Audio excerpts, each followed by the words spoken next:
Okay, I think we're ready to get going for this last formal session of today before we break for dinner. If you think back on Brussels forums over their history, this topic, Iran, has always been central to it. Some of you remember the night owl that Javier Solana and David Ignatius did, which I think was supposed to last for an hour and went on for about 2.5 hours. You can remember some of the other sessions, but this has been one of the hardy perennials of the Brussels Forum. It's only fitting that we ask David Ignatius, well-known expert on Middle East politics, columnist for the Washington Post, sometimes associated with the German Marshall Fund as well, to be here and lead this discussion with a really extraordinarily good panel. So, David, it's all yours. Thank you, Craig. It's wonderful to be here. I hope we won't ruin people's appetites for dinner by talking about a very complicated and dangerous subject. I want to first introduce the panel because there were some late changes. First, on my immediate right, Dr. Ziad Asali, who is the head of the American Taskforce on Palestine. He's a physician who's practiced abroad and in the United States. Next I'm going to introduce next Nick Burns, who is a professor of diplomacy at Harvard's Kennedy School, fittingly a professor of diplomacy because he was one of America's best diplomats for many years, last serving as Undersecretary of State. To his left is Isaac Herzog, who is a Labor Party member of the Knesset, is a member of the Foreign Affairs Committee of the Knesset. He serves currently as a major in the Israeli Army Reserve. He has served as a cabinet member in the Kadima coalition in several positions, and he is also, I would note, the son of the great former Israeli President Chaim Herzog. Finally, I want to introduce our last panelist, who is replacing, as you'll note from your schedules, Philippe Misfelder. This is a sign of European interdependence, that at the 11th hour, and I literally mean that, we found a wonderful person who could take over. Camille Grand is director of the Fondation, the Foundation for Strategic Research in Paris, a think tank that advises the French government on policy matters. He has a background in arms control. He served in both the French Foreign Ministry and as an advisor to the Defense Ministry. So we're especially glad that he could join us on late notice. Let me just introduce this subject in the briefest way, because we all spend so much time thinking about Iran. Every time I talk in public about this subject, I tend to cite my mentor, Graham Allison, a professor at Harvard, who has described the confrontation with Iran as the Cuban Missile Crisis in slow motion. In other words, over a period of years, the West and Iran have been moving closer and closer toward a confrontation that, if we can't find a way to resolve it, short of military action, could lead to a very explosive military confrontation. As you know, if you read the Washington Post, Secretary of Defense Leon Panetta and other officials of our administration think there is a strong likelihood that Israel will take military action against Iran between, he said, April and June. That's probably more specific than anyone would want to be, but you can set your watches to Leon Panetta's. Those comments preceded a very important visit to the United States by the Israeli Prime Minister Benjamin Netanyahu. And I'm going to use that really as my last comment to set up our discussion. Prime Minister Netanyahu came with this issue of, will Israel attack before it sees Iran entering a zone of immunity. President Obama met with him, but also gave a very important speech to AIPAC, a pro-Israel lobby. And in that speech, he said that it is the policy of the Obama administration to prevent Iran from obtaining a nuclear weapon. He's never gone that far. He also talked about his policy, saying that it is not a policy of containment, that we are not in a position where we're ready to wait for Iran to get a weapon and then, through strong defenses, contain their use of nuclear weapons. And he said emphatically, quoting our President Theodore Roosevelt, "Speak softly and carry a big stick." And this was a message not simply to Prime Minister Netanyahu, but to the Israeli public. So I want to begin with Isaac Herzog and ask you, Isaac, whether Israelis believe President Obama's promises and what the mood is in Israel as this confrontation, as this slow-motion version of the Cuban Missile Crisis drifts further along. Good evening, ladies and gentlemen. Thank you very much, and thank you, David. Look, for the past few years, we would open up the TV sets on or radios in Israel in the morning and hear another speech of another Iranian leader declaring that he wants to throw us and eradicate us and end the existence of the Zionist entity and so forth. And we would go on with our daily affairs. For the last few years, the Israeli public has been prepared for war with drills, unending drills, including drills, national drills for emergency home front attacks of all sorts, and yet we would go on with our affairs. Namely, Israelis, all in all, having heard so many threats in their life, were in deniability. A month ago, as I was lecturing to a school, to a class, high school class in Tel Aviv, at the end of the whole question and answer, at the last question, a student gets up and says to me, a girl, do you think we'll have war in June? That was the first time I heard the youth really asking about Iran, a month ago. What happened in Washington was a culmination of a process which you just described parallel around the world. Namely, nobody believed it, so there was constant deniability about it. Now it looks serious, looks ever more serious. It started looking serious actually with an ongoing parade of American dignitaries coming into Israel in order to calm the Israeli leadership, but in fact they've actually raised the anxieties of the general public. And it continued, of course, with the international peak that we're seeing in front of our eyes.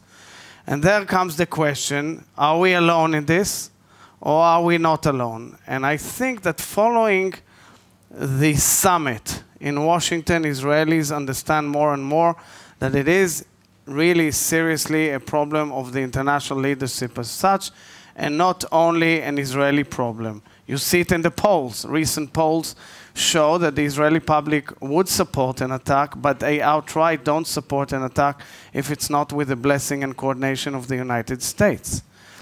And finally, I want to say that in my mind, the outcome of the summit has set a new or an amended policy which there is clear coherence or closeness between Israel, the United States, and Europe, or the P5+1, and the whole club that deals with this. And the policy is as follows.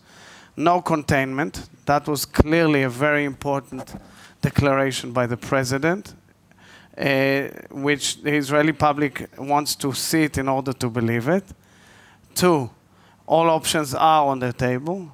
3, Israel has the right to defend itself. 4, on its part, Israel accepts the idea that there is a window, another window of opportunity for international maneuvering and efforts to get the issue resolved. That's how I see the current situation on behalf of these, or from the Israeli point of view. And so would I be right in thinking that the effect, the net effect of the Netanyahu visit and the statements that were made was that it made an early Israeli attack less likely because of the commitments that President Obama made? I cannot say it's less likely in terms of the Panetta timetable. There's a lot of psychological, I would say, warfare going on. And there's a lot of spins going on. It's all part of it too. But all in all, I would say the following, that everybody agrees, the general consensus in Israel is that military option should be the last option, but it should be there. It should be there, and seriously. And what they tend to disbelieve is whether and how far will Obama and the Europeans go if they need to go to war. That's the question mark that looms over everything. And this lack of trust, whether the Americans are so forceful to adhere to their words. You said there will be no containment. Let's see you making sure there's no containment if, at the end of it all, you're bluffed by the Iranians. So, Nick Burns, you were the person who was responsible for our Iran diplomacy, for Secretary Rice, for a number of key years. And I want to ask you about what is currently the core of U.S. policy, which is this campaign of escalating, described as crippling sanctions. And I want to ask you, as the professor, both in terms of experience and what you do in your classes, whether you think that this is going to work. I mean, economic sanctions have a history of failure. Is there any reason to believe that these will work? Well, David, thank you. Let me say first, I think there's been a high degree of integration between the policies of President Bush and President Obama. A lot of people may not realize that because there are a lot of differences in foreign policy between the two. But President Obama has taken the main articles of President Bush's policy towards Iran, and I think he's strengthened them. I think because of his outreach, his attempted outreach to Iran in 2009, he brought the international community closer together and isolated Iran.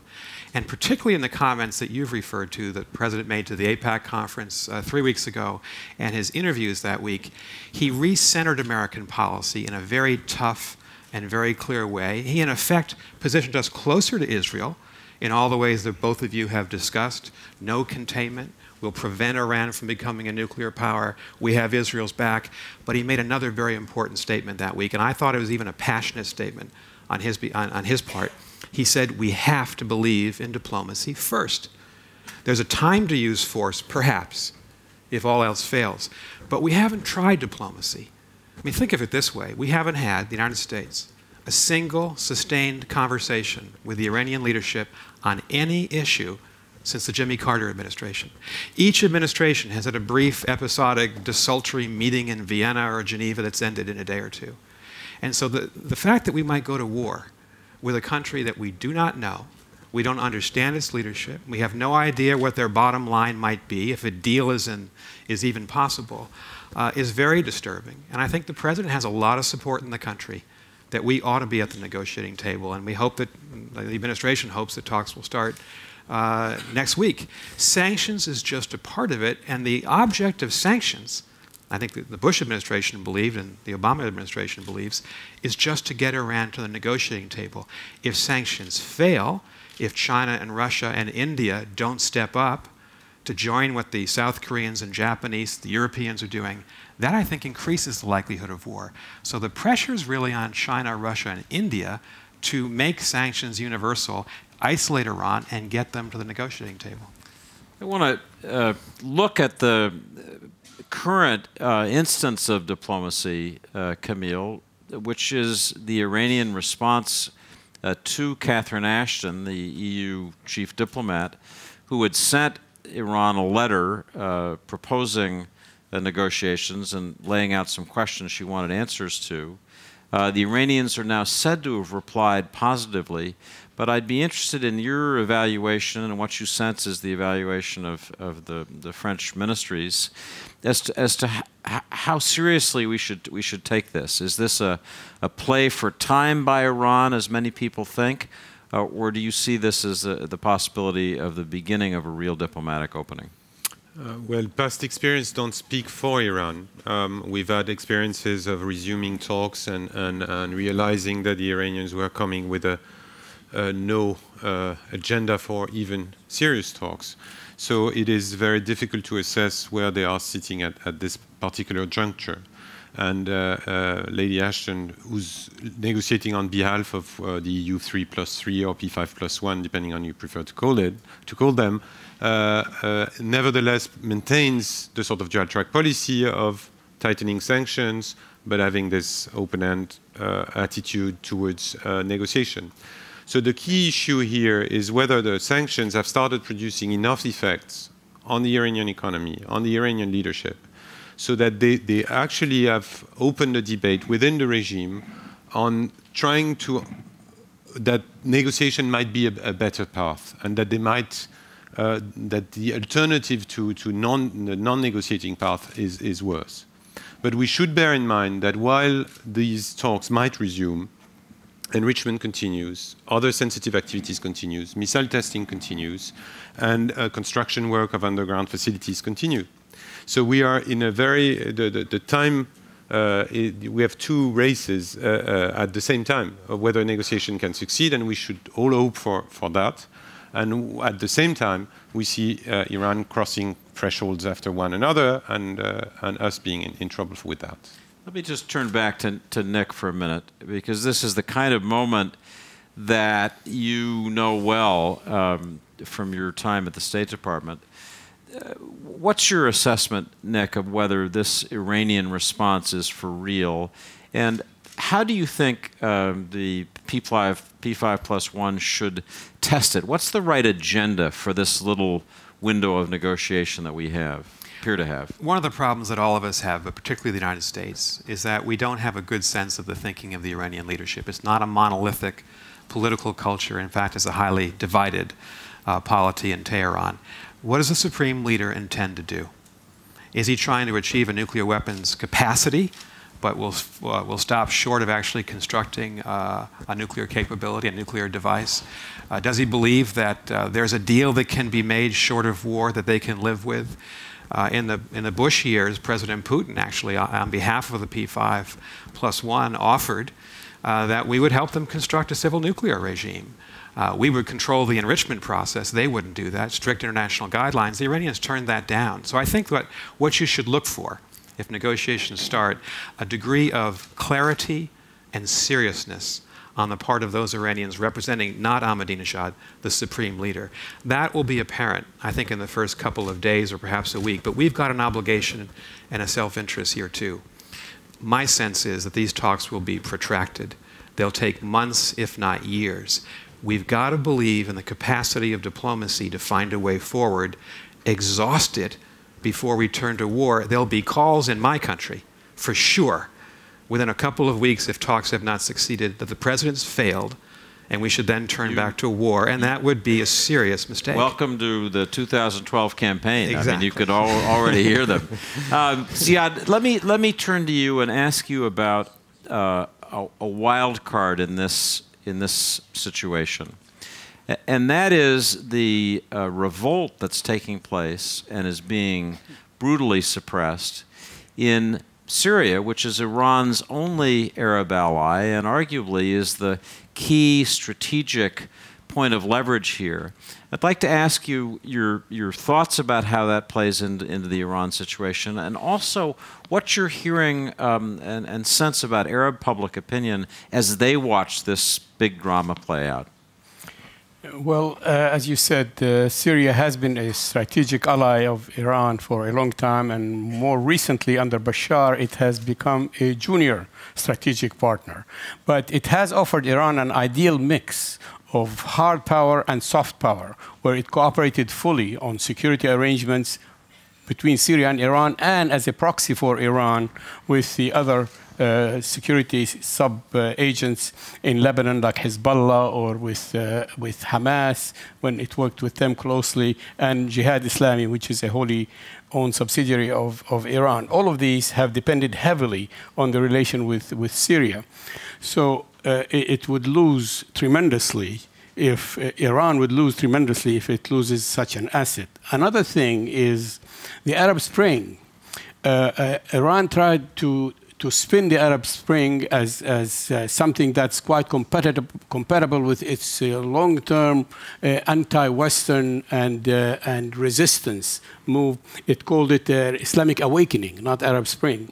Clearly, the result of that was, at least in the North African sector, which is the successful operations, have yielded a more anti-Iran version of Islam than it ever expected. So that added to the protracted and brutal war in Syria, Iran has a huge problem with its strong support of the regime while it actually killed so many people. So there is a loss, an erosion, a bleeding of sympathy for Iran across the Arab world, and that's not talking about the neighbors, the immediate neighbors of Iran. Some people sometimes say, Ziad, that that's a reason why Israel and the United States should take military action now, that this is a moment of great weakness for Iran. Sometimes people sense that the Sunni regimes of the Gulf are whispering, stage whispering, do it. Come on, do it. And I'm curious whether you think that's true. And second, what would the Arab public opinion as a whole say about that do it option? I think there is a clear support for a potent action on part of the United States against Iran in the ruling Gulf areas across, because they really are the vulnerable people to Iran possessing nuclear weapons. Israel, with all due respect, is capable of defending itself on a nuclear level and has very strong strategic partners who would act very quickly if there's any threat to Israel. The Arab Gulfies, all of them, are going to be at least intimidated politically to the point of really at last providing Iran the hegemony that it has sought for centuries. So to them, it's an exceptionally important issue. I think moving from that to action would depend on the conviction of people that it was going to be a successful operation and that the consequences have been thoroughly understood, especially considering what happened in Iraq and the unfolding of very unfortunate consequences to a successful immediate operation. And I think there is a little bit of a need for reassurance that the process and its consequences have been studied thoroughly and coordinated, and in fact coordinated with the Arab leadership before action is taken. If I understand what you're saying between the lines, it's if you do it this time, do it right. In other words, get it done and don't leave it dragging in ways that make us more vulnerable. That's a good thing to say about anything. Indeed. So, Isaac, to turn back to Israel and the choices that it has to make, it often seems to me that at bottom, what Prime Minister Netanyahu and his key advisors have to decide is whether they trust the United States as their protector, or whether in waiting for the United States to act, and we have munitions that give us a much longer, much bigger window within which to act. We could wait until next year, if it's said, if sanctions fail to produce the result.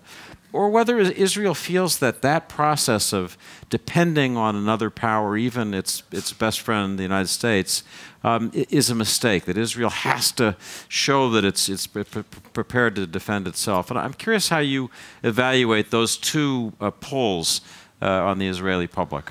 Look, Netanyahu has been preparing the Israeli public since he got back from the United States as to the alternative of operating alone. I think he's doing that for various reasons. One is, of course, to maintain this option seriously. And two, in order to make it clear to the world that this option is viable. So he made a bunch of interviews in Israel as he landed, and thereafter made a very impressive speech at the Knesset plenary, where he said, look, the Americans didn't like when we attacked in Iraq. Winston Churchill understood what happened in Germany. You know, the whole narrative of World War II and the rise of Hitler and so forth and so on. And this narrative works on Israelis. Okay? It works on Israelis. The national phobias emerged. The stories of people's lives emerge. And it's there. It's hanging in the air and it's clear. Now, on the other hand, I would love to be a fly on the wall out there in the meeting between Obama and Netanyahu, because if I were in Netanyahu's place, I would say to the president, can you commit that if I don't do it, you'll do it? And if then, by which timetable? Now, I don't know if this has gotten to such an intimacy that they could speak so frankly about it, but if Israelis would be sure that America would lead the affair, they would be more relaxed about it. I will say something else that may interest this public here. Since we don't really know the details, none of us, or very few people are in the club that knows the intricate details of the capabilities, the zone of immunity, the options and the timetables and the discussions. So people on a public level revert to humor. The most popular TV show, which is a satirical one in Israel called Eretz Nehederet, a great country, every week has a skit about Iranian nuclear scientists who, when they're playing and they're trying to build a bomb and they have a timetable, but they really want to go on a date with their girlfriends and they miss the timetable, the deadline. And this is where we are now. That's what the public deals with. They don't really know how far it will go. They have doomsday scenarios. They have other scenarios. They clean up their shelters. There are drills. People talk about it. There may be headlines, but there's nothing else they can do. It unravels in front of the whole world theater, and none of us know at which point it will culminate here or there. There was a view, probably most forcefully expressed by an American journalist named Jeffrey Goldberg in an article in the Atlantic Monthly, that said that Prime Minister Netanyahu was likely to take action because of a deep sense of Israel's vulnerability, and that this was a Churchill moment. This was a moment to protect Israel's security decisively. There's another view that there's a lot of gaming here, that people have gone so far. Jeffrey Goldberg has changed his view a little bit to say that maybe Netanyahu was bluffing a little bit. You know Netanyahu, have grown up in the culture of Israeli political leaders. In his government So tell us what, I mean, your view would be more interesting than anybody's. What do you think about, how do you judge Netanyahu's statements? Netanyahu is driven by a historical perception. He's a son of a historian who has researched the Inquisition against the Jews in Spain. He has a clear view of the world, a view which in my mind is gloomier than the view which I feel as a younger politician, leader, a social democrat. And I think President Obama depicted on this beautifully in his Atlantic interview, where he said, look, the differences between me and Netanyahu are that he is a right-wing, he's a leader of a true right-wing coalition. He comes from a certain school of thought, and I come from the center-left, and I come from a certain school of thought. Now, Netanyahu is driven by a deep sense of history. But nonetheless, and I say it objectively, despite the fact that I'm one of the main leaders of the opposition in Israel, and I run the Labour Party faction in the parliament, that Netanyahu is also a cautious person. I mean, in his current government for the last 3 years, he's been quite careful in what he has initiated, as opposed, let's say, to the Kadima or the Olmert government, which had too many wars or wars. So I think all in all, none of us envy Netanyahu. We know that it's a very difficult decision. And I think that where Israelis are now and the political system in Israel is that it says the following. This program cannot be allowed in any way.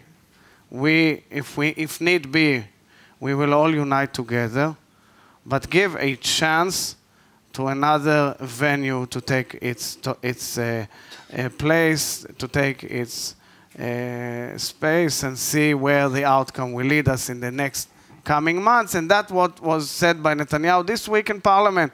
He said, time is short, it's a short time span, but hinted, of course, that he agrees to give this window of opportunity. That's fascinating. Nick, you and I took part in a war game that you helped prepare at Harvard, looking at what would happen as the ladder of escalation was climbed in a confrontation with Iran. One of my takeaways from that was that the Israelis would not be likely to trust American guarantees. There was a story in the newspapers just last week about a secret CENTCOM war game, and the decisive conclusion of that was said to be that if Israel starts action, however unilateral it claims that action is, the U.S. will be drawn in. And I just would be interested, you've played a lot of games, public and private, to try to play out these strategic options. Share with us what you think about what would happen in this ladder of escalation. Well, David, let's unite the Harvard war game with the fly-on-the-wall conversation. And what I would hope that Prime Minister Netanyahu would hear, what I would expect he'd hear from an American president of either of our parties, would be the following. We have enormous sympathy for Israel's strategic predicament with Iran. And given Jewish history, and given the ethic that binds Israelis together, you have an absolute right to take seriously these extraordinary statements from the Supreme Leader Ahmadinejad about wiping Israel off the map of the world. We are Israel's greatest friend, and we will defend Israel in a shooting match with Iran. We'll protect Israel. But the next message is, but please don't get ahead of us, and please give us some space. And we would like an understanding that Israel would not use force without the agreement of the United States ahead of time. We are prepared to use force. The President's statement 3 weeks ago is very significant. It's the clearest, toughest statement he's made. He will use force, is the way I read it, if all else fails. But all else has not failed. And there is a window. Iran is not close to a nuclear capacity yet.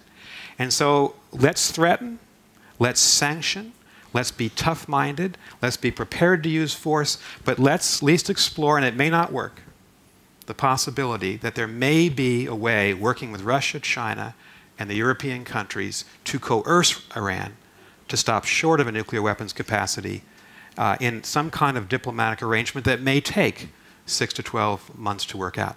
I think that's a conversation that we ought to be having with the Israeli leadership. I hope we have had it. And again, it gets to this point that I've tried to make a couple of times, and I'm a nonpartisan, bipartisan person. I think there's been a high degree of integration between our two political parties. I don't see a lot of difference between Republicans and Democrats.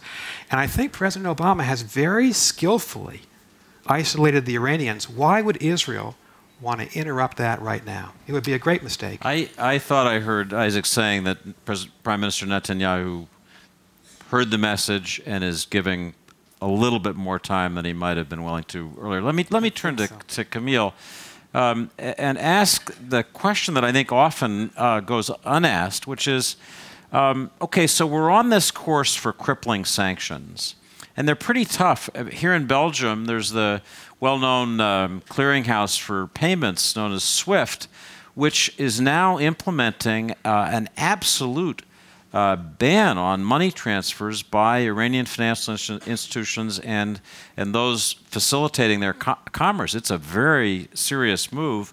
Europe has announced that it's not going to buy oil from Iran, which could really have an effect on their oil sales. So let's suppose for a moment that these are crippling.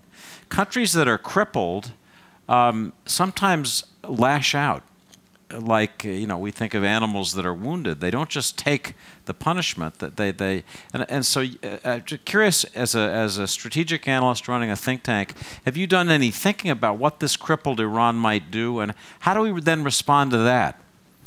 I guess that the first thing is that the Arab Spring has made Iranian options more limited, and that's the good news, because many of the options that were discussed of Iranian reaction to either crippling sanctions or limited military action were to use proxies. So to use the Syrians, to use the Hezbollah, to conduct either terrorist operation or start another conflict closer to Israel.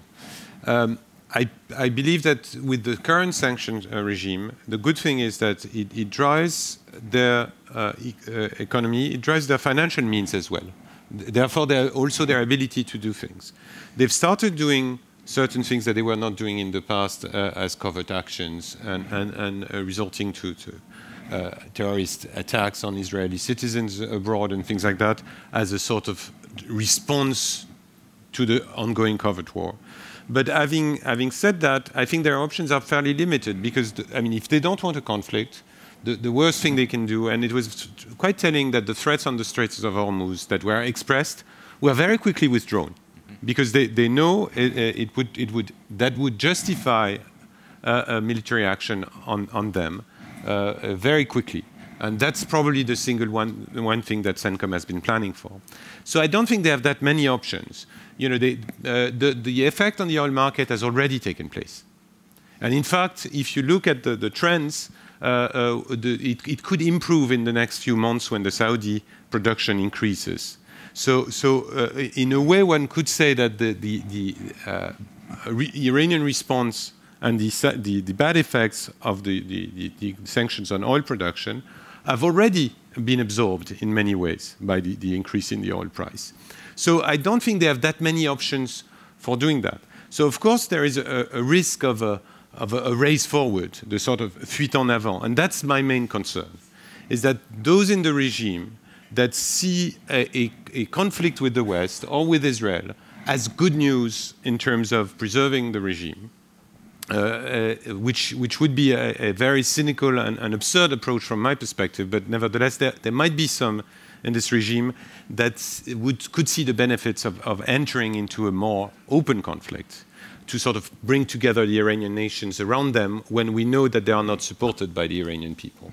So that's where the risk is for them to take that sort of fuite en avant logic of going into something. But it by no means can achieve something meaningful to reverse the policies that we're having at the moment.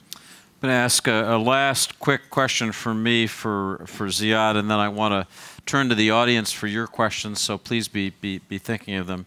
Ziad, one thing that I hear analysts say is that Iran may be prepared to absorb an Israeli strike, thinking that in the process of doing so, it will gain sympathy in the Sunni Arab world that it's lost, and that down the road you could see them pulling allies back together. You also hear people speculate about al-Qaeda joining forces with Iran in a sort of broad campaign against a West that seems to be determined to keep killing Muslims. What about that? Do you see the course of this Arab Spring story being deflected by military action? Well, the problem with the position we all are facing now is that everybody's acting under duress and under the pressure of this nuclear option that has to be faced immediately. That prevents a real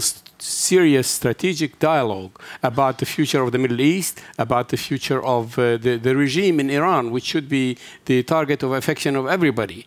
The problem now, of course, is that people are preoccupied with this nuclear issue. It is conceivable that if things go wrong, by the way, if I may just add parenthetically, if there is a hit against Israel, as many Palestinians as Israelis will die. And there, by the way, they are Sunnis.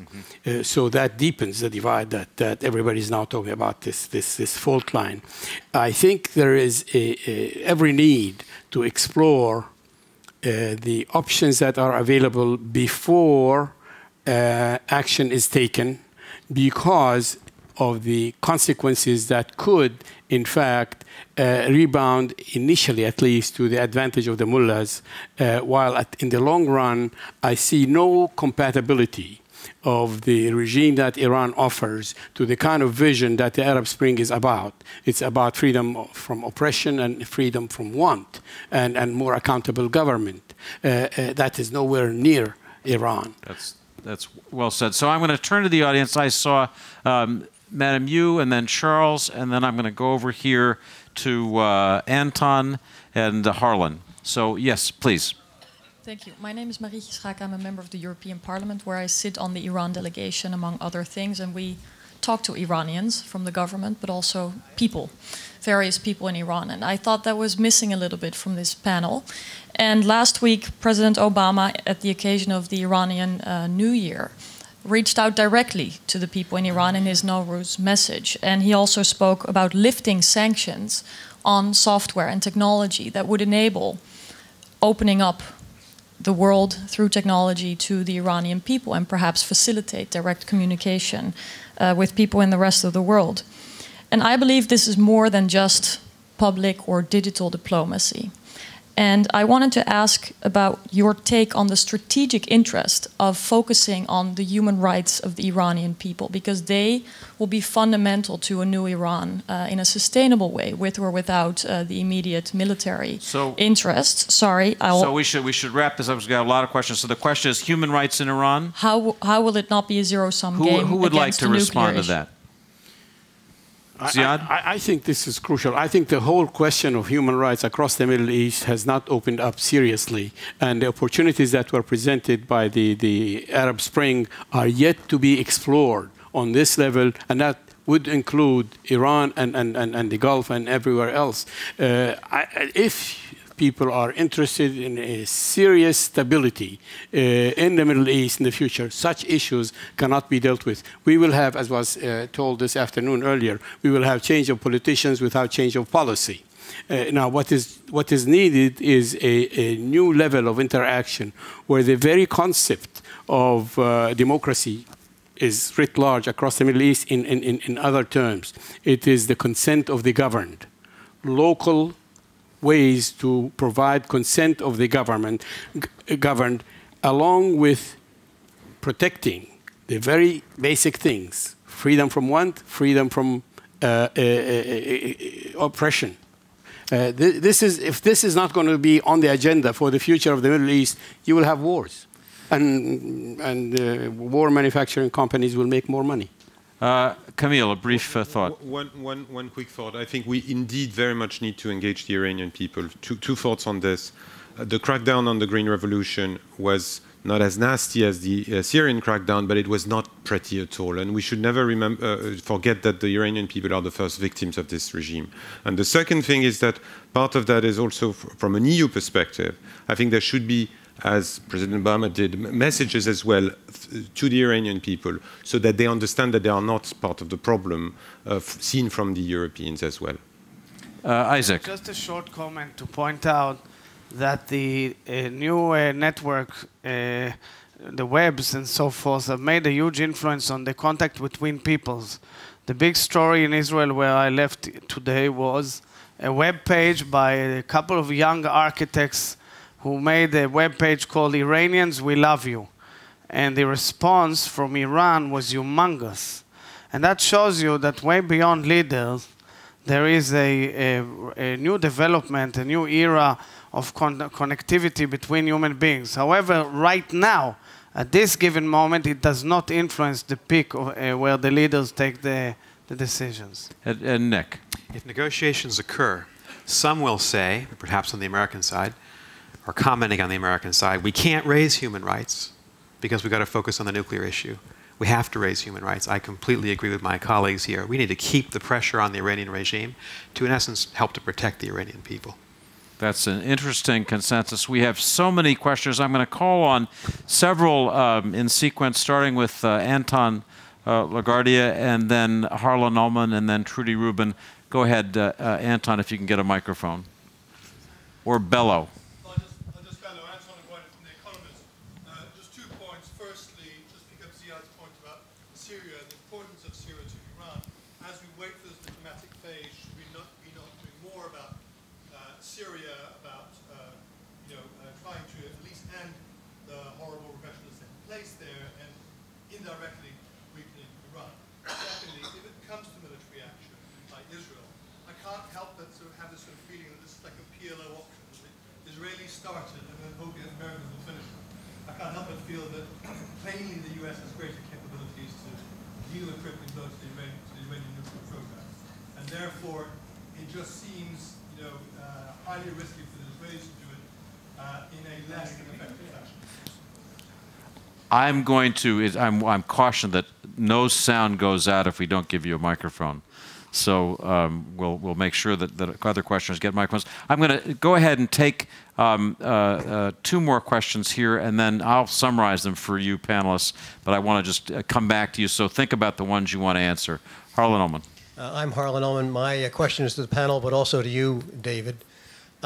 Supposing this is not September, October 1962, but July 1914, where things didn't turn out quite as well.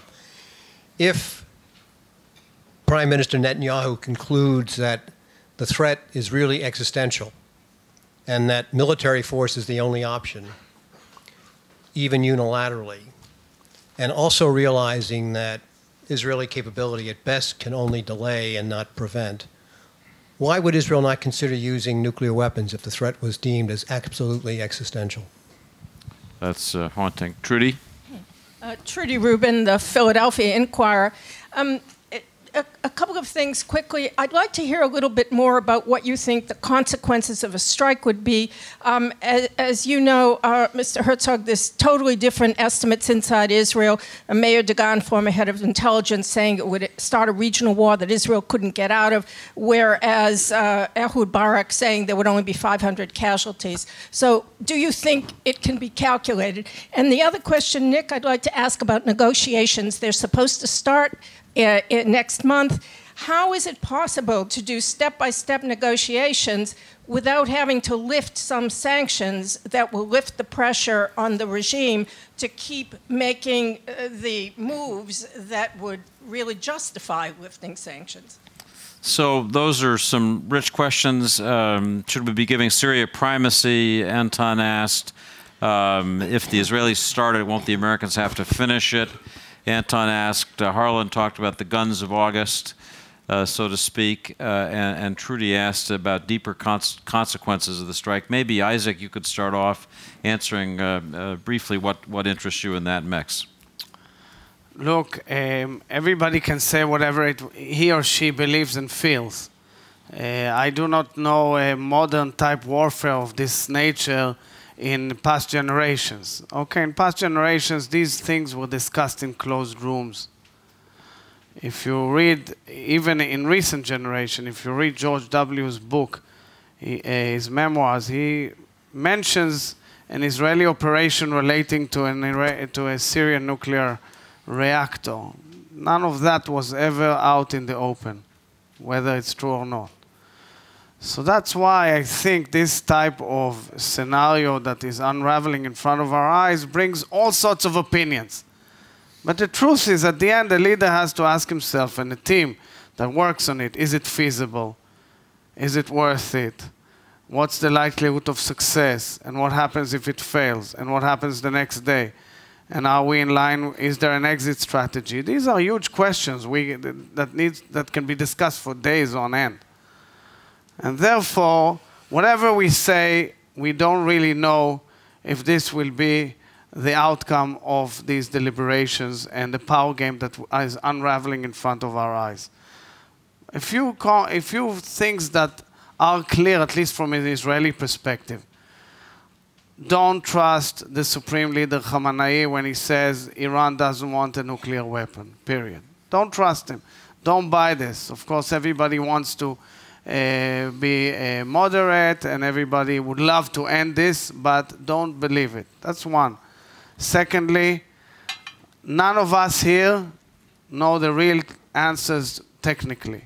Thirdly, something that was raised here is unacceptable in any way, in any form, was never an option. I don't know if there is or isn't such capability, and I wouldn't want to delve into it here, but it looks odd and weird. It's not the right approach.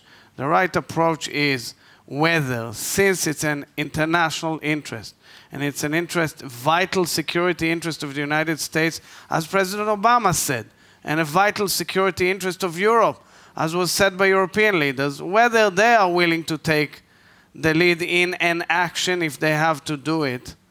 And if so, what is the likelihood?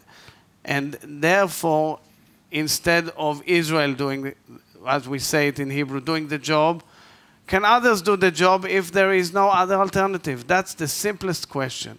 Now, something about Syria. Syria is a parallel theater running parallel to the Iranian scenario. Because of the Iranian scenario, the world's attention is not focused heavily on Syria, including a military option on Syria. I've been a voice in the darkness in Israel saying that Israel should be more proactive on the Syrian issue, not militarily, but humanitarianly and internationally and otherwise, because to take Syria out of the stack of cards of Iran is definitely an interest, definitely a bonus, definitely an advantage in order to weaken the Iranian coalition in the region. Nick, do you have thoughts on any or all of these? I'd like to be selective. Speak to Trudy and Harlan's questions. I'll just try to unite them following Isak's comments. We're in a long-term struggle with Iran, and it's the most pernicious government in the Middle East. It's affecting all of our vital interests. So we have to succeed. And I think the most important thing, Harlan, is that the United States and Israel stick together here, and that we protect each other and defend each other and have a common strategy. We may have to use force if diplomacy fails.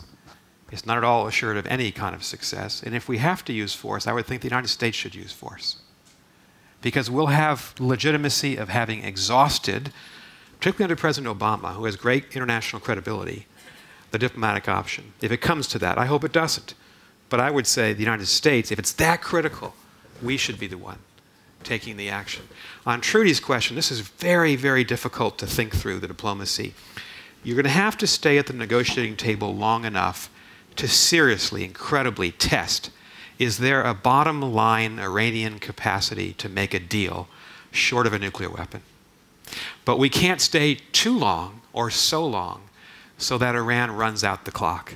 It uses the negotiations to engage in its secret enrichment research or whatever they're doing with ballistic missiles to race ahead and to deliver, present us with a fait accompli at the end of the negotiations. So that's going to be a key. When to call a halt to negotiations or when to judge that they haven't worked is going to be a key judgment. But I think that doesn't argue against diplomacy. I think it argues for at least providing this window, taking advantage of it. In the Bush administration, the P5 countries offered Iran that we would open negotiations in June, July of 2006. This was a public offer. We would suspend the UN Security Council sanctions. Iran would suspend enrichment. This was Russia, China, Britain, France, Germany, the United States. Iran turned us down. Solana made the same offer the next year in 2007. Iran turned us down. We're not dealing with easy people here. So we have to test them. But if they can't work with us diplomatically, I think they force the United States and other countries down that other road. Camille.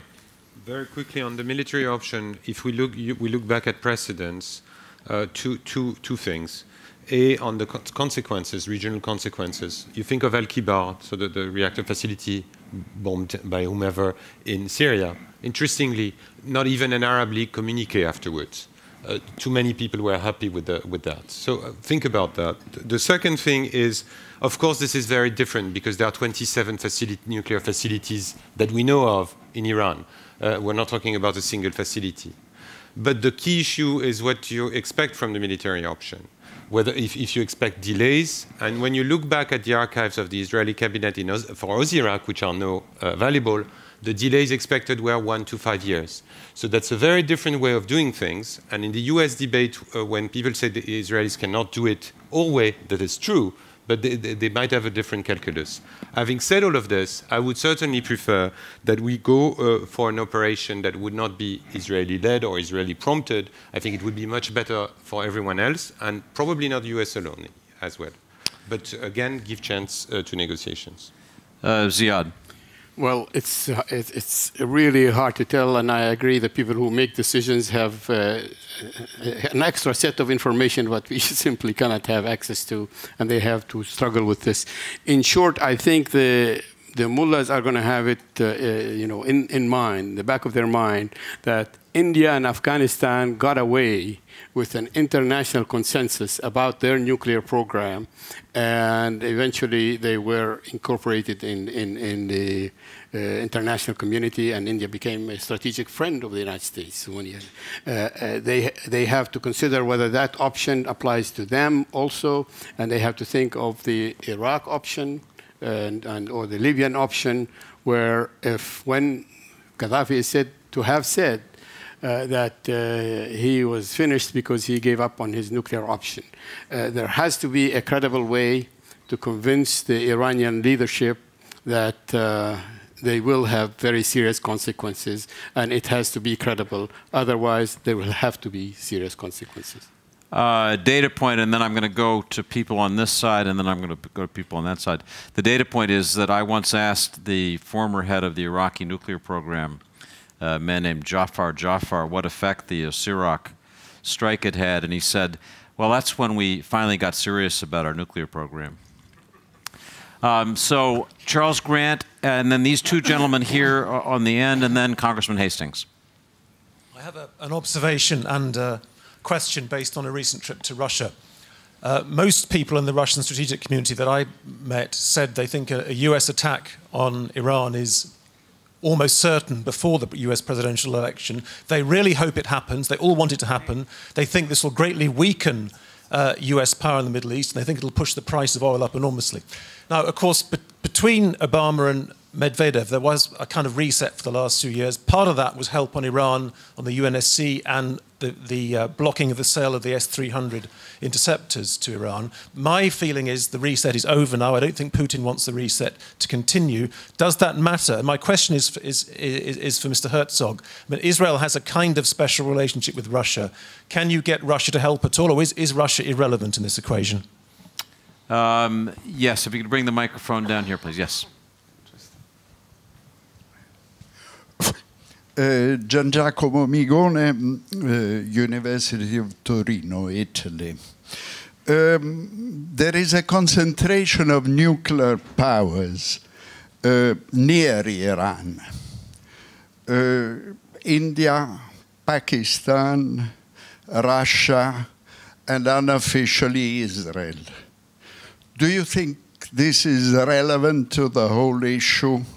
Let me also remind you of an Egyptian amendment to a document by the Vienna Agency putting forth the possibility of an area of denuclearization in the Middle East. And if I remember correctly, because it was necessary in order to get the whole issue to the Security Council, this amendment was even voted by, I believe, by the Bush administration, but Nick Burns can perhaps correct me if I'm mistaken. Good. Sir. Yeah, Marcus, my question is, how would you rate, Ambassador Burns, the role that China and Russia have played in this? And have they been active enough? And have they been engaging enough? And if you were to think about a day after, as you just mentioned, what do you see? Do you see a North Korea solution of engagement, or do you see a Pakistani way of doing it? Good question. Congressman Hastings. Mr. Herzog, 2 years ago I was at BB's home and he described to me the ring of fire. And I have spent a lot of time on potential consequences, but it does not only affect the Middle East. And I guess if I have a question at all is among the things that are likely consequences are to activate cells in the United States, in Europe, and elsewhere in the world. That's number one. Number two, I don't think that there are many of us in this room that are nuclear scientists. When I went on the House Intelligence Committee of the United States House of Representatives 11 years ago, the projection then was that Iran would have a bomb in 2012. Last time I looked, this is 2012. And I think if we keep talking, I've had the misfortune of being with colleagues in India a month before they set off their bomb, with them telling us it was for peaceful enrichment. Followed shortly by visiting Pakistan and them saying the same thing. Look, Iran is lying. And anybody that studies what the IAEA has said already know that they're about the business of getting a bomb. It's a question of what do we do about it in the long haul. So those are 4 forceful questions. Two of them were directed specifically to Isaac, 2 to Nick. So why don't we turn to the 2 of you and get your responses. Nick, all right. Are they lying? I agree completely with Congressman Hastings on this. The Iranians are intent on building a nuclear weapons capacity. There's no doubt about it in my mind. So I agree with him. I want to address the questions on China and Russia. I see them in quite different ways. And I negotiated the first 3 Security Council sanctions resolutions in 06, 7, and 8 with those 2 governments, with others of my American colleagues. The Russians have a real clear understanding of who the Iranians are. They're closer geographically. They have a longer-term history with the Iranians. I think they have a much more highly developed strategic and a very sophisticated view of this question. My sense is the Russians can be part of the answer here. They can be very helpful to President Obama, Prime Minister Cameron, President Sarkozy, and others, with some skillful diplomacy. A reset 2.0, I think, is highly desirable. No matter what our differences are, and we got many with President Putin, we need him on this issue. And a tough-minded Russia behind the sanctions regime and using political influence in Iran, it can help. The Chinese have been a major hindrance because when we all, in 05 and 06, the Europeans reduced their economic exposure. 22 billion euros in export credits in 2005, cut in half by 2007. The Chinese rushed in and filled all those contracts. The Chinese are the largest trade partner. They have fundamentally undercut the sanctions regime. They've given no help on the political side and in negotiations. It's China Inc. and China's mercantilist interests that come first. And so I think our pressure ought to be on China to get in line with the Europeans, the United States, and Russia to help us figure this out. And I'll go back to a point I made before. I'm convinced that if sanctions fail, and certainly if negotiations fail, we're going to be left with one alternative. We've already heard from President Obama. He is going to take a very tough-minded approach to deny Iran a nuclear weapons future. So maybe his speeches were aimed at China as well as at the Iranians. I think China's the big drag right now. First of all, the issue of Russia. Russia is an important element in our region. Definitely, Israel has a unique relationship with Russia. And I must say that I do feel a lot of growing Russian interest, Russian leadership interest in the Israeli position, as opposed to the initial position of Russia, which was not in line with the Israeli or American position. I do feel that they are searching and putting on the radar screen for new options or new formulas on all fronts. But let's go back a second to the power game that there is. In the last year, we've seen a new division in world affairs, or something that's more coherent. You see a US-Europe bloc versus Russia and China on 3 major issues. It was Libya, it's Syria, and it's Iran. And the question is it something that will stay for a long time? Is it for sure now that Russia and China will be together opposing all of the proposals in the Security Council of the United States and Europe versus Iran, versus Syria, and so forth? So one assumption was that the Russian position, it depends until the outcome of the elections, the presidential elections. We're over that. And there were hints in recent weeks, both on the Russian front and on the Chinese front, that on either of the topics, Syria or Iran, they would be more accommodating. Frankly, from the outside, it looks at odds to us that when they know that a Muslim fundamentalist country is moving towards a nuclear capability, which can have clear irredentistic effect on their internal politics because of the strong Muslim presence in both of those countries, why aren't they awakening earlier? And the answer we're getting from Chinese and Russians is, you're wrong, we are against this program, what we believe in negotiations, we believe that time will do its effect, that there will be a different outcome, and so forth and so on. They do not really disseminate the threat, or they feel that they can somehow, commercially or otherwise, leverage on Iran not to be an adversary or a threat to China and Russia. So it's an enigma. It's a clear enigma. And all our deliberations with visiting Russian and Chinese dignitaries and interfacing with them all over the world frontier hasn't given us the answer. Why aren't they in line with the United States and Europe? Perhaps because they're fearful that it will enhance the hegemony of the United States and Europe in world affairs again, or something like that. Let me just ask you briefly, Isaac, to comment on the question from the professor from Turin, and to focus that on just a quick response. Would Israel ever consider proposals that led to denuclearization in the Middle East? The last comment that was ever heard about this topic was by then Prime Minister Shimon Peres in 1996, where he spoke of a denuclearized Middle East and hinted of various options. One of the major risks of an Iranian nuclear program is a clear arms race, a nuclear arms race with Turkey and Egypt and other countries joining in. So it looks a bit far away to discuss it at this stage. Netanyahu hinted in a recent meeting with political leaders, not on the nuclear issue, but on something else.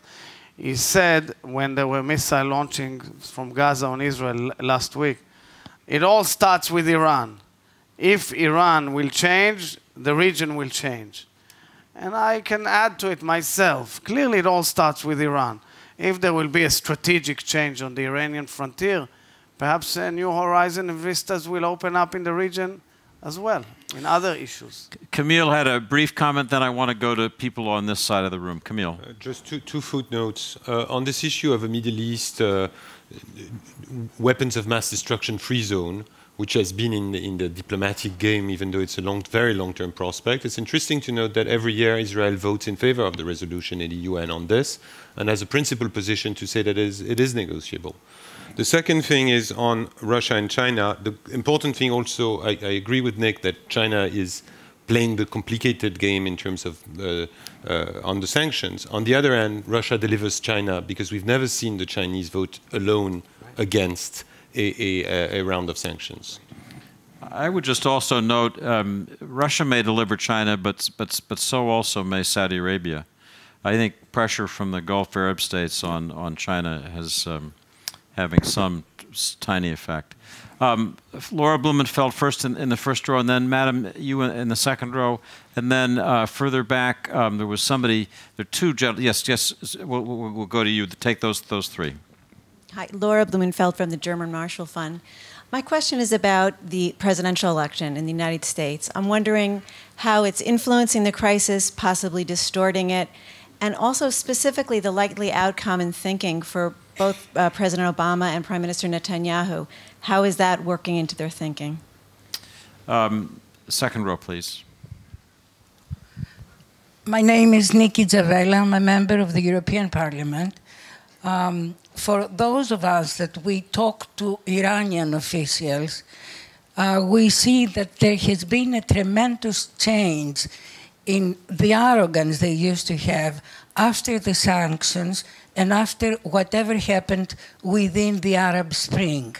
So my opinion is, because we talk to them, not through my country, Greece, because Nick knows we have relations with Iran for 1,000 years now. My opinion is, yes. By the way, I have to tell you, because you asked, do you trust them?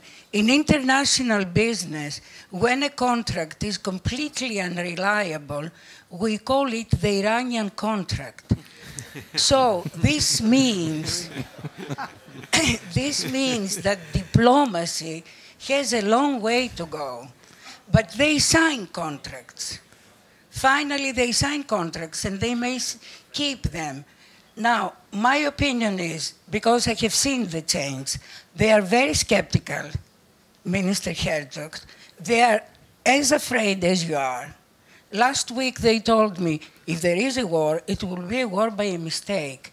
So you tell them, there is never a war by a mistake. Anyway, you have a long way to go, but diplomacy is still there. My question is the following. What is the role of the United Arab Emirates in this conflict? Because if you are afraid, they are more afraid than you. And these are your neighbors. Do you have any collaboration with them? Do you rely on them as much as you rely on the Americans? If you could pass the microphone back to the, yes, to the fourth row, our Israeli friend. David, there is an answer to your question about whether Israel will agree or not to a proliferation treaty. And it was submitted to the EU when we negotiated the agreement with the EU and the Barcelona process. There is a vision which says that when all the political circumstances will exist, then we will join this effort. But this is a question to my good friend, the member of Knesset, Herzog. I fully agree with Nick Behrens when he says that we need to exhaust the diplomatic and the negotiations, notwithstanding that the Supreme Leader never met with the most Western leader that he met was Prime Minister Erdogan from Turkey. And so, notwithstanding this, I fully support your proposal. And the question to Mr. Herzog is the following. Let's say that a back channel was created and the United States negotiated a deal which is not exactly this very position. Let's say that the deal is 20% enrichment with supervision by the IAEA and all other preconditions. And you are then the Minister of Foreign Affairs in the Israeli government. Do you go for this or you reject it? Great question. Panel, do you, Isaac, you want to start with that? Because that's very much of the moment. There are a lot of options that might be on the table that would allow Iran the same rights as any other NPT signatory has to enrich uranium. Would Israel accept them? I think that Israel's decision, first of all, Oded Eran is not only a good friend, but he's a very well-known Israeli diplomat for all those who don't know who he is. So he's got a lot to say on many issues, on this issue as well. But I think Israel's position will be determined, first and foremost, in conjunction with the US position. Whether the US feels it's a real deal or not. It won't be able, Israel, in my mind, simply to say, we beg totally to differ if they feel in the intimacy that there is between the intelligence agencies and the defense establishments and the administrations of both nations to exchange views and believe that it is a real deal. I want to make it clear, again, I think that Israeli leadership and the Israeli public would definitely accept the availability of an agreement between the international leadership in Iran. But the question, the details, the devil is always in the details. And the fear was always in Israel, and I think the fear is also in the P5+1, is that the Iranian enrichment process is a procrastinating process and a very smart maneuvering process. To explain to you the following. If they need now to enrich, in order to reach the capability of a bomb, there is a certain time span that allows a long time for action. But if they enrich slowly and slowly and slowly in a widespread type process, all of a sudden, by covert decision, they can in a speedy way get to the nuclear capability. And that will be, of course, the real test. Where are the caveats that can stop it physically and make sure that it doesn't happen? This will be the question. Now, just a comment about U.S. elections. The U.S. elections, seriously speaking, has no bearing on this decision-making in Israel. No bearing. There is another process in Israel, whether Netanyahu will want to go to elections from this September to next March. I feel, yes, I feel there's a feasibility. It has not necessarily to do with the topic in this forum. Nick. I would just say on the U.S. election, you know, it's always hard to predict when we can be bipartisan and when we're not. But if there's ever a moment when the American political leadership should try to stand together, it's right now in Iran. I mean, I certainly, when I worked for President Bush, appreciated the support we had from a lot of Democratic senators, Senator Obama, Senator Clinton, Senator Biden. And I really hope we get that now. One united message to the Iranians, because this is a vital interest. We're talking about the possibility of a war if diplomacy doesn't succeed. And so I think every American would hope for that. It's interesting to look at the campaign positions of all the Republicans who have run for president, going back to the early debates. With the exception, I believe, of Senator Santorum, there's a high degree of, and Representative Paul, for different reasons, there's a high degree of integration among those policies. For instance, I think that, as I understand Governor Romney's position, quite similar to President Obama's. In the heat of the campaign, of course, they're charging President Obama with not being tough enough, but if you look at the positions, they're quite similar. On Oded's question, and I want to second my great respect for Oded, great Israeli diplomat, this is where diplomacy gets very, very tough. If you do get into talks, and they actually succeed in going forward a couple of weeks, and you start talking about proposals, we're going to have to remember President Reagan's maxim, trust but verify. Mm-hmm. And the key decisions that the P5 side, the European, China, Russia, America side will have to make is, do we allow them a degree of civil nuclear power? No nuclear weapons, obviously, but civil nuclear power, and under what conditions? The proposal that we made in 2006-07, we, P5+1, was that Russia or France would enrich the uranium. They would send the nuclear fuel to Iranian reactors and take back the spent fuel. We would have custody of the chain. I sure think that's a better way to go than leaving the Iranians to have the right to do it and hope that the Iranians will abide by closely monitored IAEA inspections. They've been lying and cheating and not telling the truth. Don't trust me on this. Just read the IAEA reports, as Congressman Hastings said. So I think we've got to strike a very tough deal here if we're going to be successful along the hypothetical lines that you wanted us to discuss. That proposal for enriching outside Iran is still on the table from Turkey. Camille. On this issue, I think one thing we need to bear in mind is that there is no such thing as a right to enrichment. There is a right to peaceful uses. And of course, if Iran is in full compliance with its NPT obligation, has not been found to have undercover activities, in the long term, it might need an enrichment facility when its civilian nuclear program is expanded under international safeguards. But we're talking about a very long term, and it's up to the Iranian to restore trust with the international community and to demonstrate that their current activities are and therefore the sense of a freeze on enrichment activities.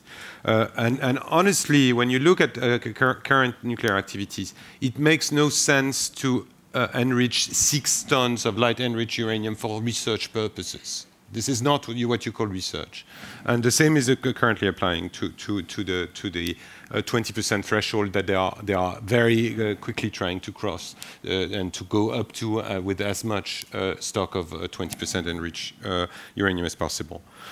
Just one nasty comment about U.S. election. I hope it doesn't alter the intelligence assessment of because I have sometimes the feeling that the sense of the calendar is sometimes connected with the electoral calendar. But I agree that what matters is the bipartisan support for the policy at the moment. Tell us, what about the UAE? Can I just say one thing about the elections? I think there will be no problem with the consensus that Nick wants if the president goes to war. But I'm not sure that there will be such a consensus if he does not. And it may be used in the elections. I would not put it past the politics of the moment for this to become an issue if it is not resolved before the elections. A pretty war-weary country, though, you'd have to say, looking at America. It is true.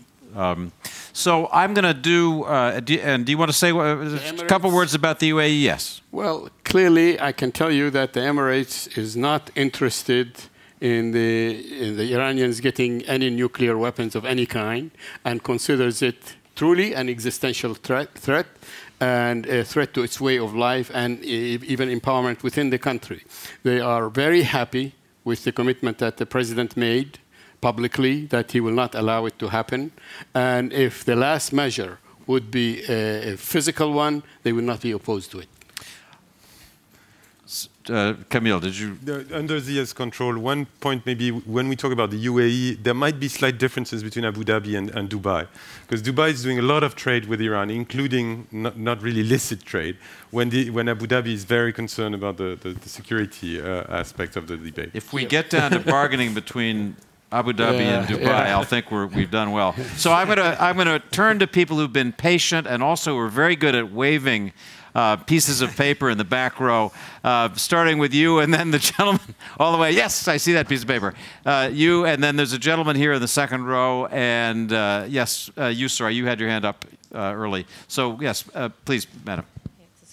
Nora Fisher-Onar, I'm a Ronald Erasmus Policy Fellow from Istanbul. And my question, I mean, you've already alluded to it. I think your answers have gone around it. But there is a bit of an elephant in the room, or if not an elephant, maybe a baby hippopotamus, and that is Turkey. You've talked about a lot of possible interlocutors, but if there is one actor that does have at least access to the black box of the Iranian leadership, even though Turkey is now squarely back in the Western camp and its interests are very much aligned with those of Israel vis-a-vis threat perception towards Iran. Is this being explored at all? Can Turkey play a role? Is the blood too bad? Turkey, I think that's a good question. The Turkish elephant, as it were, sir. Parvez Hoodboy from Here Pakistan. Here at GMF it does. Parvez Hoodboy from Pakistan, strongly opposed to nuclear weapons, both of my country, Iran and Israel. I see that Brussels Forum has chosen a panel that's gung-ho on war against Iran. So I want to ask them a question. Given how often the United States and Israel have been isolated in the General Assembly and the frequency with which the US has had to cast its veto, particularly on the issue of settlements, how do you think the rest of the world is going to respond, given also that your country went to war against Iraq for reasons that were less than genuine? Good, tough question. Sir, in the second row. Yes, you. Well, it's not so much, Konstantin Eggert from Moscow, it's not so much a question, but rather an observation, especially with regard to what Mr. Herzog was saying. We Russians keep hearing at international conferences that there's this mystery about the Russian position. There is no mystery in it. The mystery is concealed in 2 words: regime change. Russian position has nothing to do with, fearing or not fearing Muslim fundamentalism, and even not so much with, the deals that are concluded. Compared to the GDP, that's nothing, that's zero. It's a principled position by Mr. Putin that he and his team will never allow anyone to decide who is going to run which country, even if it is the United Nations Security Council. They feel duped over Libya, and I think that that is the reason for a stand on Iran and on Syria. We're going to, with your apologies, we're at the end. I want to leave some time for people to answer the questions. And a good last question from Jim Colby.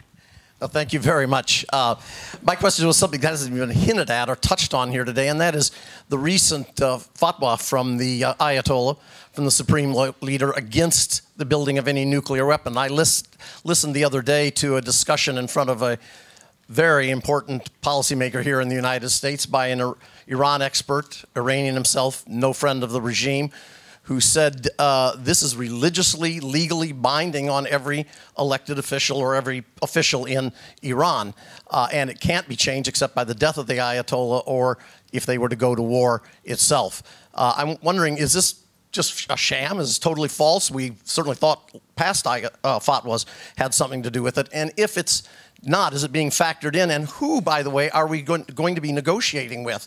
The president or representatives of the supreme leader? Good. So let us conclude and brief comments, because we are at the bottom of the hour, starting with Isaac. I will summarize by saying to all those who raise queries as to the legitimacy of the case, including our friend from Pakistan, nobody is gung-ho on war and nobody wants war. And there is a major fear of war. But unfortunately, we live in a region where these things culminate at times to use of force, because somebody out there comes forward with the following three elements. One, clear declaration as to the need to annihilate my country. Two, investing billions of dollars in a nuclear program, saying, of course, we want to be an empire. Three, depending on a school of thought of Islam, which is the most extreme of it all, which doesn't accommodate really any other religion. And four, building a missile capability that reaches London, Paris, and Berlin. And all of this together is a clear sign to somebody who has responsibility to take action.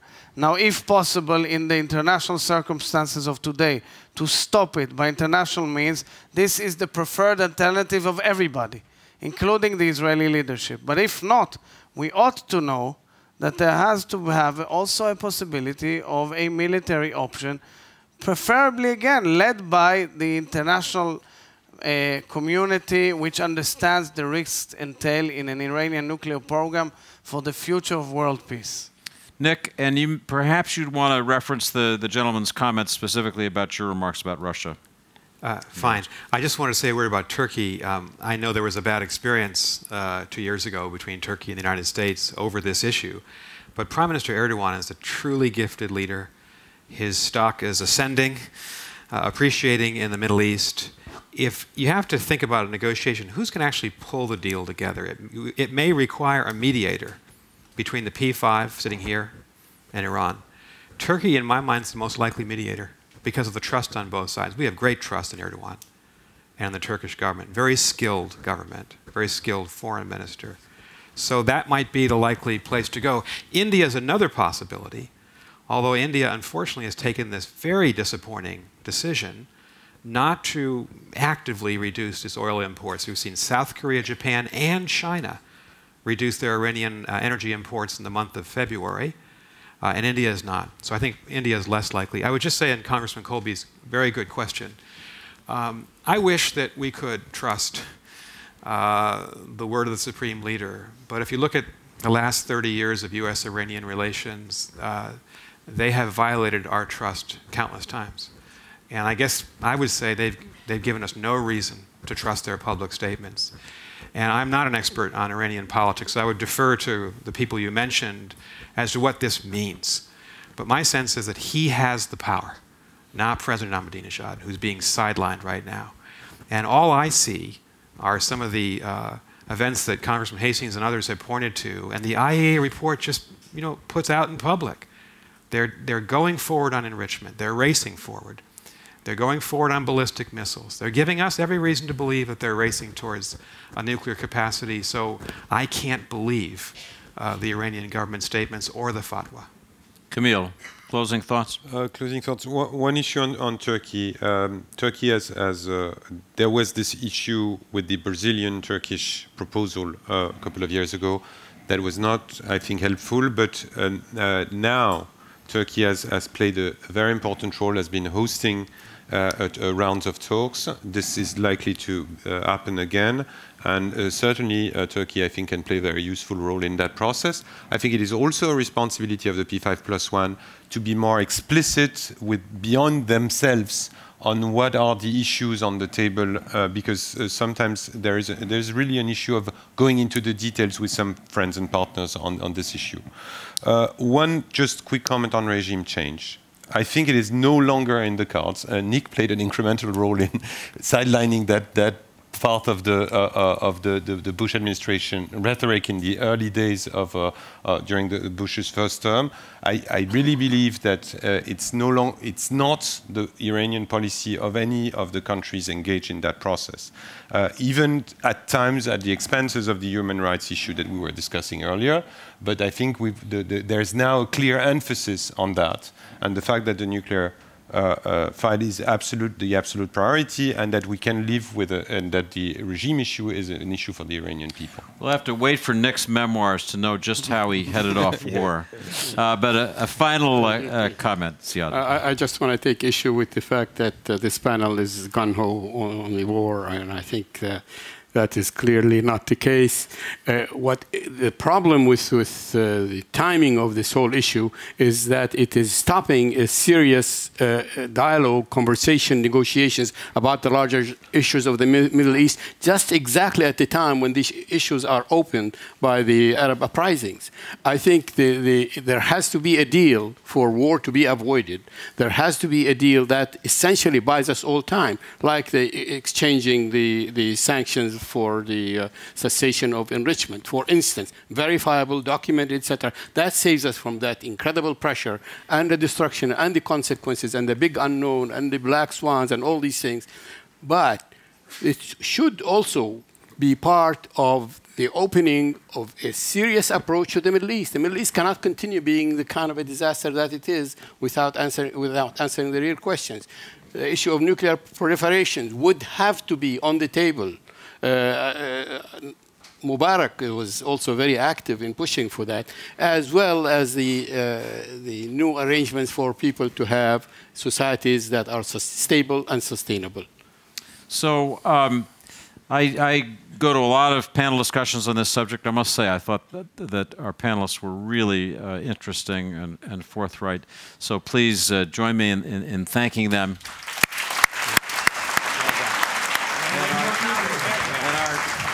Turn it back to our supreme leader.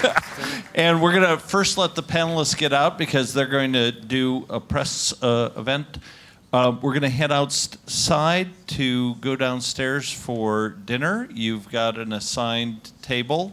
There'll be people there steering you in the right directions. We'll try to start eating around 8:05, maybe 8:07.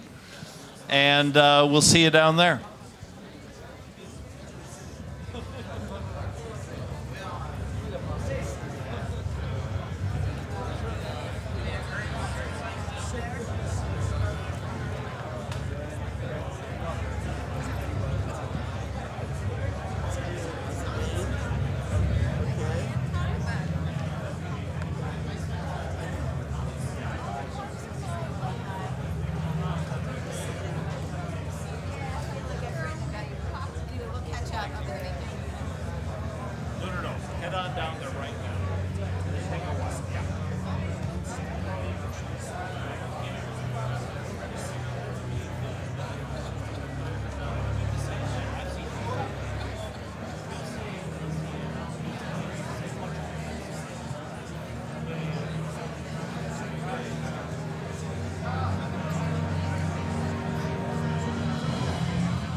Good evening, everyone. Thank you for joining us at Brussels Forum. My name is Anne McGinn. I'm the press secretary of the German Marshall Fund in Washington.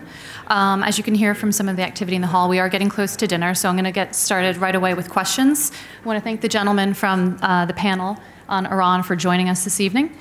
We do have microphones that will pass around, so I ask that you identify yourself and your affiliation when I call on you. And we'll start with Frederick in the back. Thank you. Well, as you said, Iranian nuclear program is a very slow process. And my question is, which is the critical step Israel won't let Iran go through? Just state to whom are you addressing the question? We have four. So again, so what was the gist of your question? What is the point of no return by which Israel will not enable this program to move forward?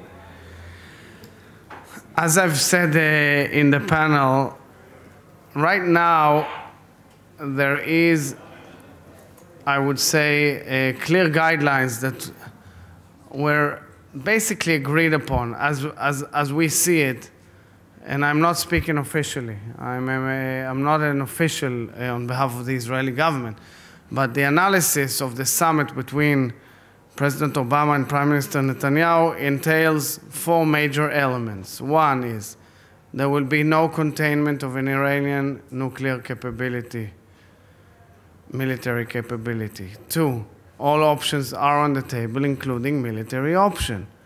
Three, Israel has the full right to defend itself. And four, a window of opportunity needs to be given now to the diplomatic arena. And how to test and at which, what is the moment by which Israel says this doesn't work and we're in a risky situation whereby we will take action is nothing that we can really analyze, because it depends on a lot of elements that none of us are really well informed about. And it also depends on the understandings between the security establishments of Israel and the United States. But one thing I can say clearly, that there is a coherent policy at this stage, I would say for the very near future, which says we'll give the sanctions and the international effort a try, but we will not enable an Iranian nuclear program, military nuclear program to be completed. And that is agreed by the United States, Europe, and also, in my mind, by Israel. Please identify yourself and your name. Sorry, Jens Postrup from the Danish newspaper Politiken. A question for Ambassador Burns. You stressed the crucial importance of having India, China, and Russia to participate in the sanctions. In your assessment, what is holding them back? And should and could the European Union and the US address those issues, be it access to oil, financial compensation, or regime change? Thank you very much. And I wouldn't, I understand your question, I wouldn't group the three of them together. I think the Indian policy is quite separate from Russia and China. And there I think the frustration, at least that I have, is that India has not acted with alacrity to reduce its oil imports from Iran. And as I said there, if you look at the, and there were articles about this in the New York Times this morning, I assume in the Washington Post, another great American newspaper, that China and South Korea and Japan have all reduced their energy imports in a very significant way. Now, maybe China because of pricing issues, but still it's happening. So we would look for, I would hope that India would step up. On China and Russia, I would assume that if negotiations were held, and if they were serious, and if they took weeks or months, I think you might see that the Perm 5 would congeal, would come together. Because it's my sense that the Russian government does not want Iran to become a nuclear weapons power. I think that's a sincere wish of the Russian government. They may have been concerned in the past about the motives of the Europeans or the Americans, but I think President Obama has gone a long way to address any of those concerns because he's consistently stood up for diplomacy since the day he was inaugurated. So that's why I think trying negotiations is so important. They could fail, but they also might reveal a strengthening on the P5 side, and who knows what we'll hear from the Iranians. It's worth a try.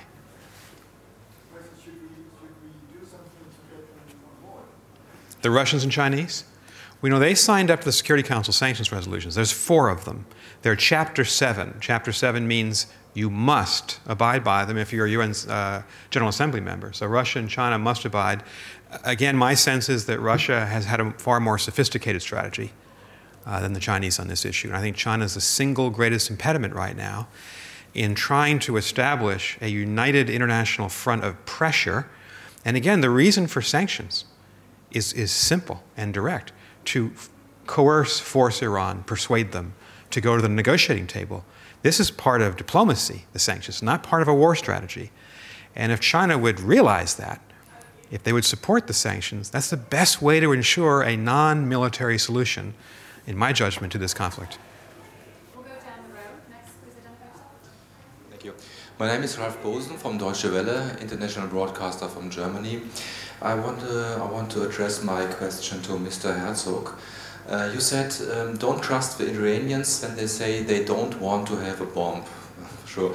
But on the other hand, my question is quite naive. What makes Israel so sure if they have a bomb, they're going to use it against them?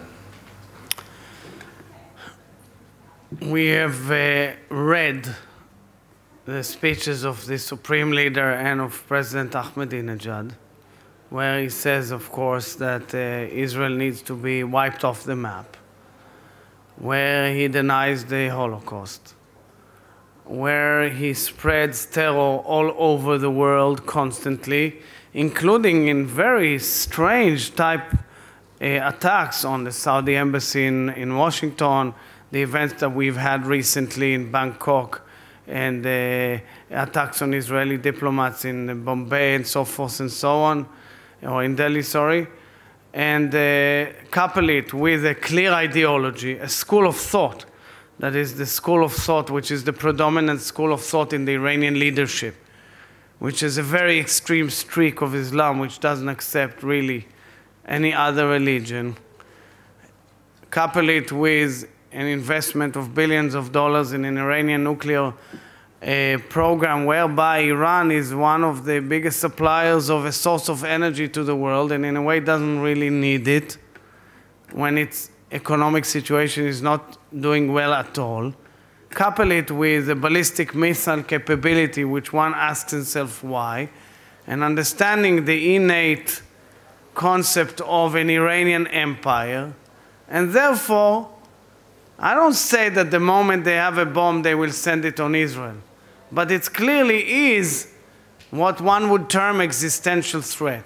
And it's not only existential threat to Israel, it's a dramatic change in the region which can suck in moderate Arab nations who are more prone to the two-state solution, or more prone to peace with Israel, or more prone to cooperation with Western countries and the United States and Europe and so forth, losing them totally to the extremist control, to an Iranian control. And finally, couple it with a huge proliferation race for nuclear armament in the Middle East, and that is a huge danger to the world. So all the odds are clear here, very clear. There cannot be an Iranian military nuclear capability, and we welcome President Obama's clear declaration that there will be no acceptance of containment, and that it's a vital US security interest, and in my mind, European security interest, that they do not complete their nuclear capability militarily. May I address this if it's okay? Sure. Okay. All right. There is no need for an automatic assumption that Iran would use this bomb against Israel. I think I understand perfectly the logic and the consequence of things as outlined by Minister Herzog. And I could see the visceral fear that this would cause for some people who are interested in the welfare and the existence of their state. However, from where I stand, there's an alternate explanation for the behavior of the Iranians that probably has nothing to do with hitting Israel, which would be right at the outset, the Islamic leadership, starting with Khomeini, have declared their animosity for Israel and their adoption of the Palestinian cause.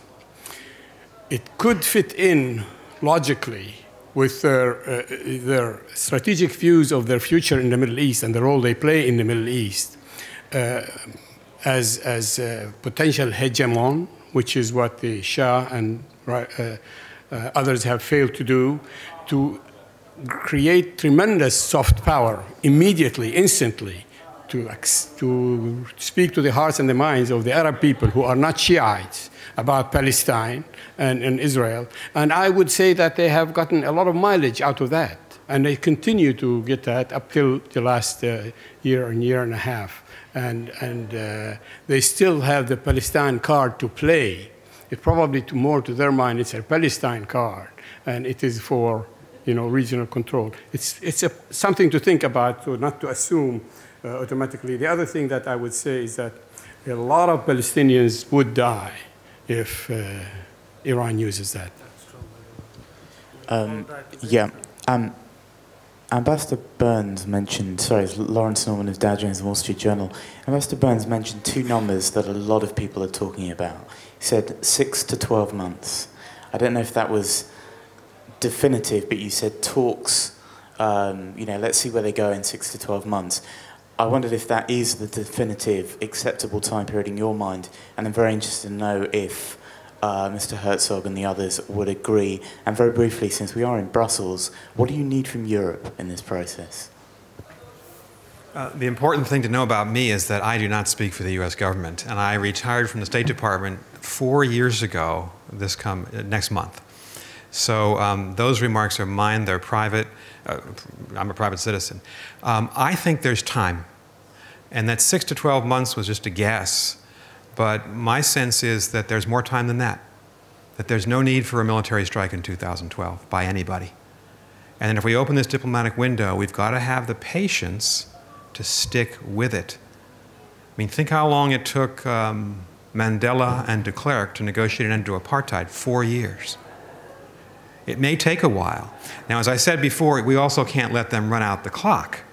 And so there's some center there that you've got to be aware of. But I see no reason why any clock should determine a military strike this year. My assumption, and I'm just reading the statements of the IAEA here, is that there's more time than that. Secondly, the Europeans have been absolutely stalwart over the last several years. And I must say that when President Sarkozy came into power, and I was Under Secretary of State at the time, he made a critical difference.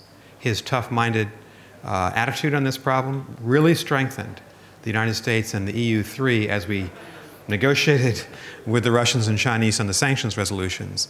I think Prime Minister Cameron has been equally tough, and the German leadership as well. But I think France has been a leader here, and a really good leader. And we'll need that French leadership in the months ahead.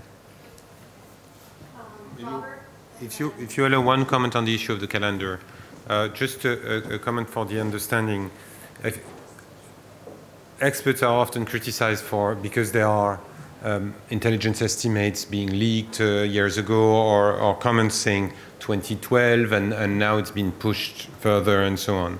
I think, and this is because I'm outside government that I can say that, there are several other factors that come in. I mean, the covert war that has been ongoing, cyber, sabotage, assassination, has probably had some significant effect. I'm in no position to assess that, but it does make a difference if the general assumption is that there has been significant delays on the Iranian program. So I think it's part also of this debate to factor that in, and the same applies to sanctions, to take something that is far more visible, that it has created technical problems and delays and so on. So we're gaining time through other means as well. Robert Marquand, Christian Science Monitor. My question is for Mr. Burns, who's leaving. So. I do think that we're going to have to wrap this up because we do have dinner. Do you have a question for the gentleman here? Yeah. We have a microphone coming to you. Quickly though, please. Thank you. My name is Mas. I work for African newspapers. I apologize for my English is not very good because I am coming from French country. Firstly, it is an observation. I see the discussion are mainly focused on Europe, on Iran, Arab Spring, Russia, Iran, Syria. I think it will be very interesting to open your forum to African experts, African panelists, because Africa is it is very important in the world. It is just an observation. The question is, how do you see the relation between China and Africa? In the past, Europe and United States have leadership in Africa, but now the most of African countries develop so many relations in a lot of areas, in trade, in energy, etc. How do you analyze this phenomenon? Thank you. I will just say a sentence. First of all, we are not the organizers of this conference. We're guests like you. And you have made a very valid point. Africa is awakening on all fronts. And Israel had a huge interest in Africa and still has, and was always deemed as a nation that helped many African economies grow on the issues of water desalination, agriculture, solar energy, and so forth. And the issue, for example, of the Nile water distribution, which is now on the table, is something that ought to interest the world at large. So I concur with your comment, and we all know from Israel perspective that really the Chinese economy is very strong in Africa. We meet Israeli companies who work a lot with Chinese companies in Africa, know that China has become a very major element in Africa. I don't know what the vision of Europe is on this, perhaps. Those who control Africa can say something about it. Certainly don't control Africa. One quick comment. Indeed, China is playing an increasing role in all over Africa, and this is fascinating. Having said this, I would be very happy if China was as interested in governance as in natural resources in Africa. And I'll stop there.